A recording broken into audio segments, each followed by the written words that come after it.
She stood in the middle of the dirt road, her arms spread wide like she owned the land. "Stop right there," she barked, her voice sharp enough to cut through the quiet woods.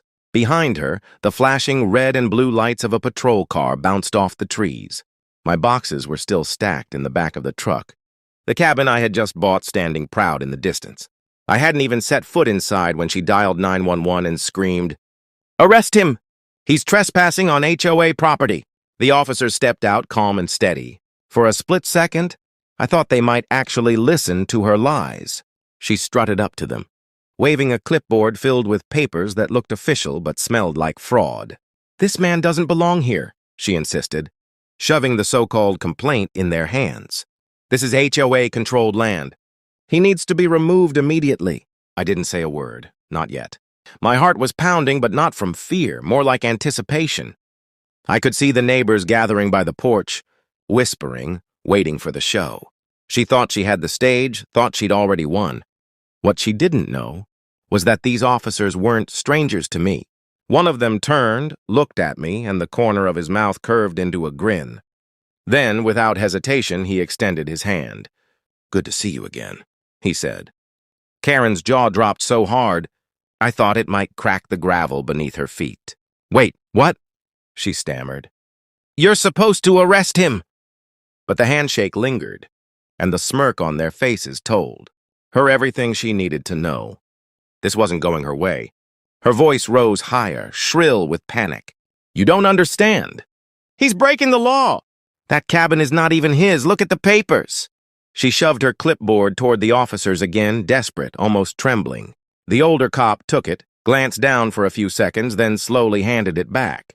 "Ma'am," he said calmly, "this isn't even a legal document. It's a complaint form you printed off your computer." The neighbors chuckled under their breath, but Karen didn't hear them. She was too busy pointing at me, her face turning red. "He forged the deed. He doesn't belong here." I finally spoke, keeping my tone low but firm. "That's funny. Because last week I stood right in front of the county clerk and signed every paper myself. I pulled a folder from the box I was carrying, held it up for everyone to see. The official seal glimmered in the sunlight. The officers exchanged a knowing look, but I wasn't finished. I stepped closer to her, just enough for her to feel the weight of the truth. "You see, Karen, this isn't HOA land. It never was. This cabin sits on 5 acres of private property, all of it mine." She froze. For the first time, her confidence cracked. No, that's impossible," she whispered. But her eyes betrayed her, wide, darting, cornered. That's when the younger officer chuckled. "Ma'am, if you called 911 for a fake complaint, you're the one in trouble here." The crowd erupted in murmurs. Karen's face drained of color, but still she snapped back, "You'll regret this! I'll take this to court." I didn't flinch. I leaned slightly, my voice steady. "You can try. But you'll be facing someone who knows the law better than you think." The pause that followed was heavy, electric. The neighbors leaned closer, curious. The officers folded their arms, waiting. Karen looked at me with narrowed eyes, realizing there was something I wasn't saying, something she wasn't ready to hear. And that was exactly how I wanted it. Karen's laugh came out shaky, forced, like she was trying to glue her ego back together. "Oh, so now you're some kind of legal expert?" She sneered, stepping closer, her voice cracking. "You think a little folder and a handshake with the cops is going to save you? I run this community. I'll make sure you're gone by the end of the week." The older officer crossed his arms. "Ma'am, you don't run anything out here.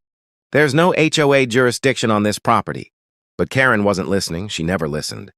She turned her phone toward me, already dialing. "Fine. If the cops here won't handle it, I know people who will." The neighbors muttered nervously. A couple even backed away. She wasn't bluffing. They knew she had pulled stunts before.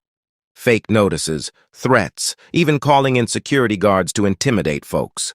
But this time, she was playing a dangerous game. I set my box down slowly, every move deliberate. "Go ahead, Karen," I said, my voice calm, almost too calm. "Call whoever you like." I met her glare without blinking. "Just remember, when your people show up, they won't be the only ones with badges." The words hit her like a slap. She froze, her phone still in her hand, but her confidence slipped again. Her lips parted as if to speak, but nothing came out. The younger officer raised an eyebrow. "Badges?" he asked, curious. I didn't answer him directly. Instead, I looked back at the cabin, then at the neighbors watching in silence. My chest tightened, memories flashing of long nights, years in uniform, training men who carried more weight on their shoulders than this woman could ever imagine. I turned back to Karen, my tone low and sharp. You picked the wrong man to frame, Karen. I've dealt with worse than fake HOAs. Much worse. The crowd grew even quieter. The tension thickened. Like everyone was waiting for the mask to fall and the truth to spill. And when her so-called backup finally pulled up, screeching into the dirt road in an unmarked SUV, I almost smiled. She thought her fake enforcers would scare me, but she had no idea who she was up against. The SUV doors slammed, and 3 men stepped out in black uniforms that looked official at first glance. But the patches on their sleeves were crooked, the badges dull and plastic-like. They carried themselves with arrogance, but not discipline. Karen's face lit up, certain she had just won. There! She shouted, pointing at me. That's the trespasser. Remove him now! The men marched forward, trying to look intimidating. One of them barked, Sir, you're under order from the HOA to vacate this property immediately. His voice cracked halfway through the sentence. Like even he didn't believe what he was saying. The real officers didn't move. They just watched, stone-faced, as if waiting for me to react. I tilted my head, studying the fake cops. My heart was steady. Interesting uniforms, I said softly. Where'd you rent them? Halloween store? The crowd chuckled nervously, but Karen snapped. Do your job! Arrest him! One of the imposters reached for my arm. That's when I stepped back, pulled out my wallet, and flipped it open. Not to a driver's license, but to a badge that gleamed under the sun. The gasps from the neighbors, the stunned silence from the officers, even Karen's face draining of color. It was all worth the reveal. I trained half the sheriff's department in this county, I said calmly, my eyes locking on the fake cop's shaking hand. And I can tell you right now, you're no officer. The real police exchanged a quick glance.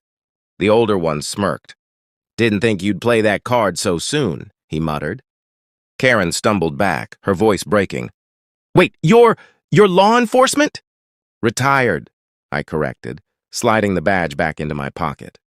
But the law doesn't retire when it comes to fraud. I nodded toward the SUV. You brought in imposters, Karen. That's a felony. The younger officer finally stepped forward, his voice firm now. Ma'am, if you don't explain yourself right now, you'll be in the back of our cruiser before sundown. Karen's mouth opened, but no sound came. She was cornered, caught in her own trap. The fake cops shifted nervously, realizing their game was over. And I hadn't even shown the security footage yet. Karen's desperation exploded like fire. She spun toward the crowd, her voice breaking but loud enough to echo through the trees.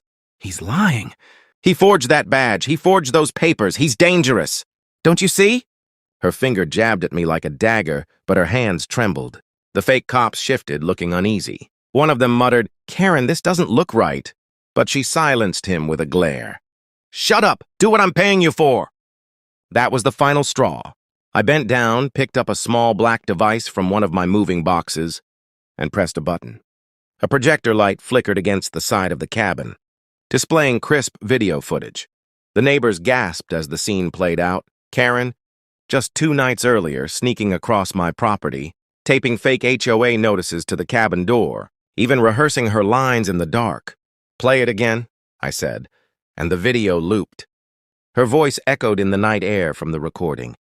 This man doesn't belong here. He'll never know what hit him. The crowd erupted, laughter, disbelief, and shouts of caught red-handed. The real cops couldn't help but smirk. The younger one shook his head slowly. Well, that settles it. Karen lunged toward the projector, shrieking, Turn it off! That's fake. It's all fake. But the neighbors had already pulled out their phones, recording everything. She froze mid-swing, realizing the more she moved, the worse she looked. I folded my arms, letting the silence hang for a beat before speaking. You wanted the world to believe I didn't belong here.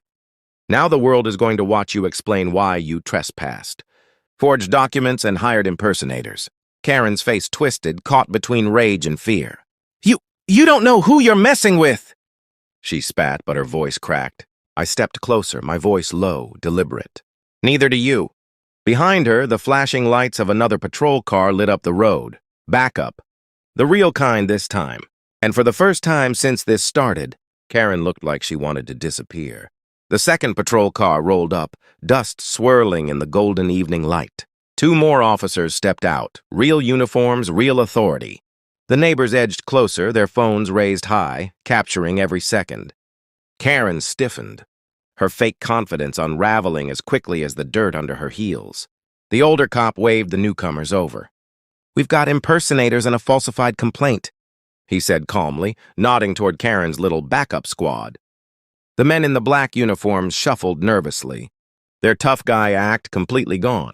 One of them tried to slip back into the SUV, but the younger officer barked, "Don't move!" and his hand hovered over his holster. Karen panicked. She darted in front of the fake cops like a shield. "They're legitimate. They're here to protect me. You can't just—" The projector replayed her sneaking on my land, her words echoing, "He'll never know what hit him." The crowd roared again, the sound of laughter mixing with disgust. Karen's voice was drowned out, her lies exposed under the harsh truth of her own words. One of the real officers stepped up to her. "Ma'am, you're facing trespassing, harassment, and possible fraud charges. Step aside." Her scream pierced the air, a desperate shriek that made even the birds scatter from the trees. "No, this is my neighborhood. I decide who lives here." That was it, the final mask torn off. The officer grabbed her wrist and spun her around, the click of handcuffs cutting through the chaos. The crowd cheered, neighbors clapping and whistling, their phones recording what they'd been waiting years to see. The fake cops didn't resist. They dropped their props, hands up, eyes darting in shame as they were lined up against the SUV. Karen kicked and thrashed, but her voice was no longer powerful, no longer commanding. It was pathetic, a broken echo swallowed by the roar of justice being served. I picked up my box again, the weight suddenly lighter. I looked toward the cabin, my cabin, bathed in the last rays of the sun, and with Karen screaming in the back of a squad car, I finally stepped toward my front door. The crowd stayed long after the squad cars pulled away, their cheers still echoing through the woods. Neighbors I had never spoken to walked up, shaking my hand, some even patting me on the back. "We knew she was trouble," one woman whispered, her voice trembling with relief. But no one ever stood up to her. Until now. I pulled the folder from my box again and opened. It wide for everyone to see, the official deed. County seals stamped across every page. "This land is mine," I said clearly, my voice carrying in the open air.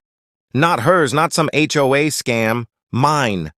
Phones zoomed in, flashes went off, and the truth spread like wildfire.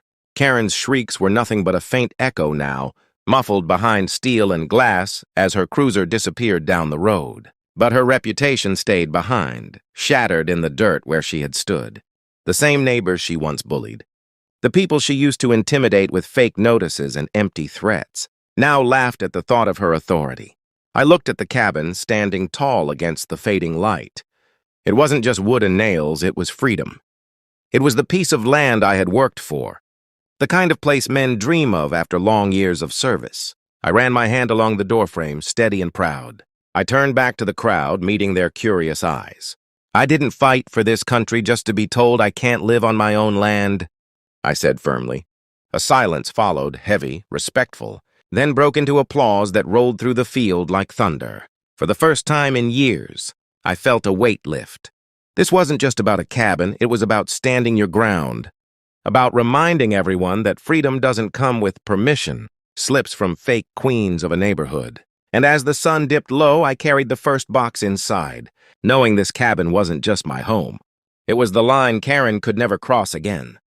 That night, after the last car pulled away and the woods settled back into silence, I sat on the porch of my cabin with nothing but the hum of crickets and the glow of the stars above. The boxes were still stacked inside, unopened. But it didn't matter. I already felt at home. I thought about Karen, her rage, her fake authority crumbling in front of everyone. I thought about the years I'd spent serving, the brothers I'd lost, the weight I carried that she could never understand. And I realized this fight wasn't really about her.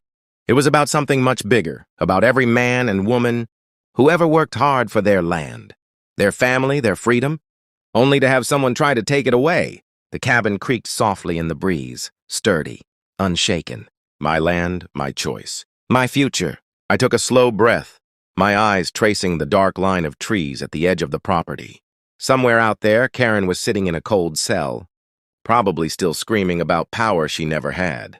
But here, on this porch, there was peace. I whispered to myself, not for her, not even for the neighbors, but for every American who'd ever felt the same fight in their bones. I didn't risk my life for this country, to bow down on my own land. And with that, I opened the cabin door, stepped inside, and claimed what was mine finally and forever.